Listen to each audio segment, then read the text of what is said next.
Today we will discuss about the principles of subject matter or content selection.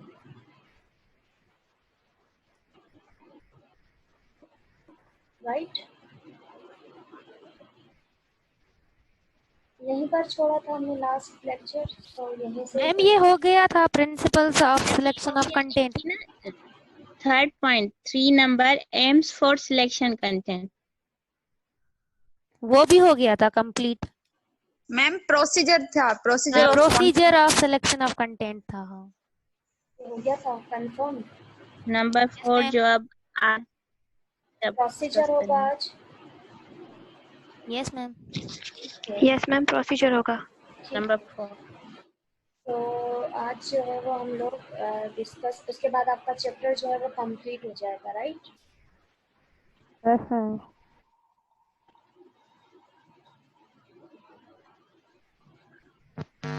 Raila add नहीं हो रही।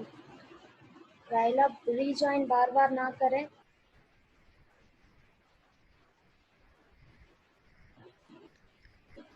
सो आज जो है वो हम लोग डिस्कस करेंगे procedure of content selection. Content की सिलेक्शन के लिए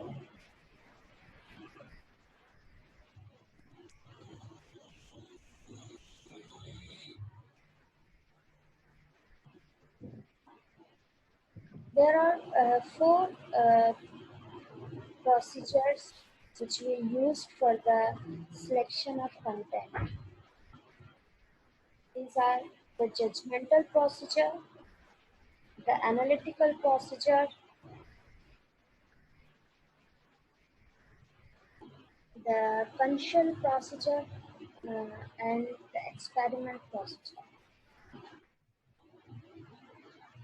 सबसे पहले what is judgmental procedure?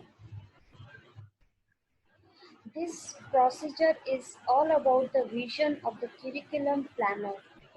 The success or a failure depend upon the curriculum planner. The curriculum planner should have the vision of past, present, and future, so to see the potentialities to all three dimensions. It is very hard that the judgment of curriculum planner will lead to the best selection of subject matter. For that the curriculum planner must be objective in the selection of content and have a knowledge for the benefit of others. इसका मतलब ये है कि judgemental procedure वो procedure है content की selection का, that is the किसी भी कंटेंट की जो बुनियाद होती है, किसी की कंटेंट का सक्सेसफुल सिलेक्ट होना या फिर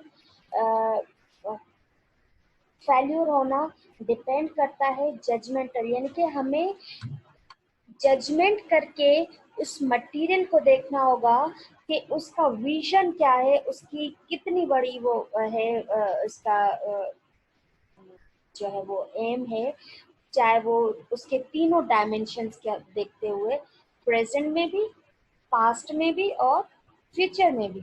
सो इस हिसाब से अगर हम जो भी लेसन सेलेक्ट कर रहे हैं फॉर द क्यूरिकुलम, वो जो सिलेक्शन की है हमने जिस कंटेंट की, उसका उस क्यूरिकुलम के अंदर जो है वो जो ऑब्जेक्टिव है, वो उसकी जो नॉलेज है उस ऑब्जेक्टिव की प्रेजेंट और पास्ट और फ्यूचर तीनों डायमेंशन को देखकर हम लोग उसको सिलेक्ट कर रहे होते हैं। और अगर हमारा जजमेंटल प्रोसीजर कहीं पर खराब होता है तो कंटेंट की सिलेक्शन भी हमारे लिए क्या हो जाती है, यूजलेस हो जाती है या हमारे लिए फ्लॉप हो जाती है। सो जजमेंटल प्रोसीजर के अंदर क्या होता है कि इसके अंदर हम जब भी करिकुलम को प्लान कर रहे होते हैं, बना रहे होते हैं, तो हम ये देख रहे होते हैं उस करिकुलम के अंदर वो सब्जेक्ट का जो मटेरियल है, वो कंटेंट है, वो कितना जो है वो फेल्यूर रहेगा और कितना सक्सेसफुल रहेगा। तो जजमेंटल प्रोसीजर मीन्स हम लोग जजमेंट करते हैं, उसके बाद हम अपनी राय देते हैं कि yes this content will included in that curriculum, right? इसके बाद है analytical procedure. The analytical method is the most commonly used method of content selection. It consists of various techniques to collect information regarding subject matter selection. यानी कि analytical procedure तकरीबन हर content की selection के अंदर use होता है. Plus जो है इसकी जो इसके अंदर जो है वो हम डिफरेंट टेक्निक को यूज करते हैं फॉर द सिलेक्शन. सो वो कौन कौन सी टेक्निक है? These techniques are through interviews, conducting interviews, collecting information through questionnaire. यानी कि सेकेंड हमारे पास क्या आ जाता है? क्वेश्चनर आ जाता है. Gathering information through documentary analysis, यानी कि डॉक्यूमेंट्री फॉर्म के ऊपर जो है वो इंफॉर्मेशन को कलेक्ट करना.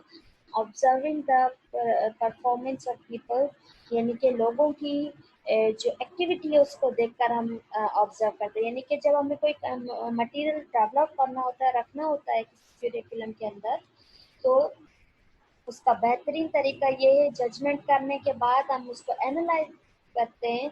एनालाइज कैसे करते हैं? इंटरव्यूज लेकर, through questionnaires, through documentary analysis, through performance of people, right. इसके बाद थर्ड है हमारे पास the concession procedure. It is the opinion of the people in society who reach to some level of expertise in a field, excellent in the field of business, industry, agriculture, and expert as a teacher, physician, engineer, and artist.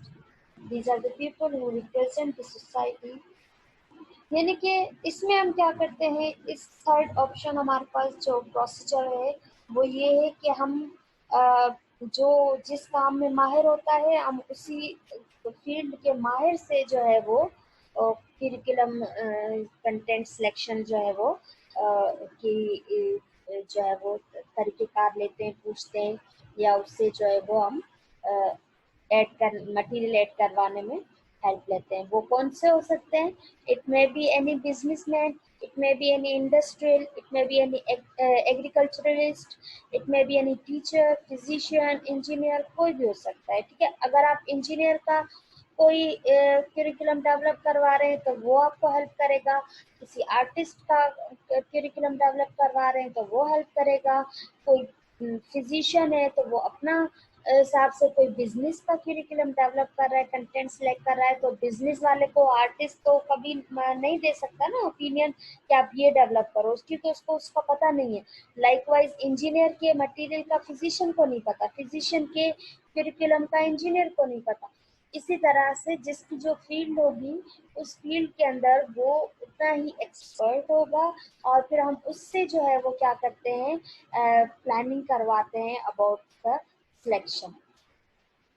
The experimental procedure. In this method, the content is selected after applying different tests. Experimental के ऊपर वही कि अगर हमें content मिल गया है, अब हम उसको एक्सपेरिमेंटली परफॉर्म करेंगे. एक्सपेरिमेंटली परफॉर्म कैसे करेंगे? एक्सपेरिमेंटली परफॉर्म करने के लिए हम उसको डिफरेंट टेस्ट से गुजारेंगे. Like number 1, selection of content matter against some standard criterion, यानी कि नंबर फर्स्ट जो है वो कंटेंट जो मैटर है हमारे पास उसको हम किससे रिलेट करवाएंगे?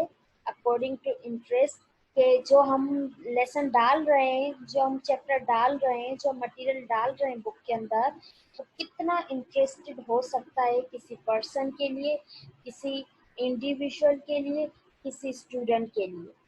Number second, hypothesis. उसके ऊपर हम एक जो है वो गेस लगाते हैं, टेंटेटिव गेस लगाते हैं कि ये इतना जो है वो हमारे लिए हेल्पफुल रह सकता है, नहीं रह सकता, यूजफुल आ सकता है या नहीं आ सकता. ठीक.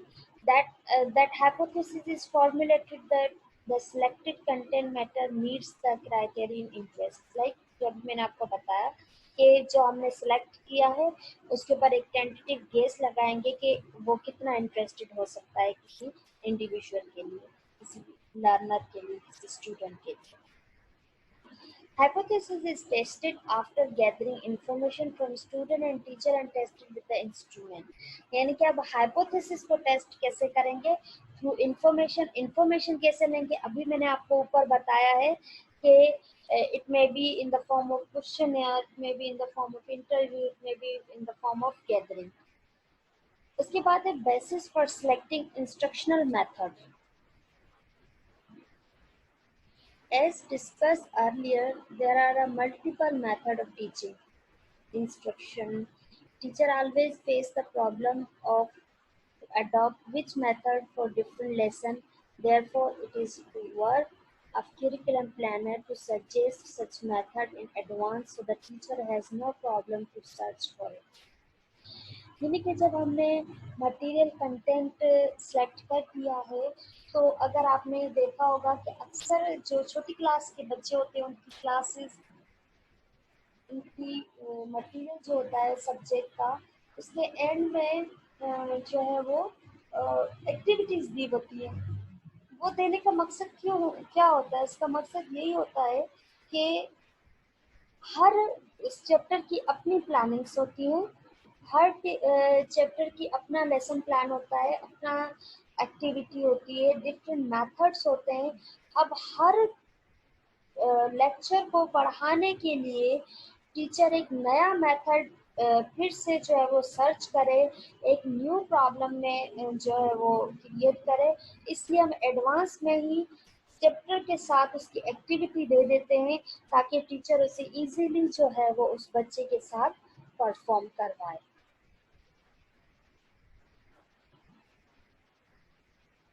ठीक, उसके बाद प्रोसीजर के अंदर एक और चीज़ ये आ जाती है कि guideline for the selection of teaching instructional method. इसके अंदर जो है वो अचीव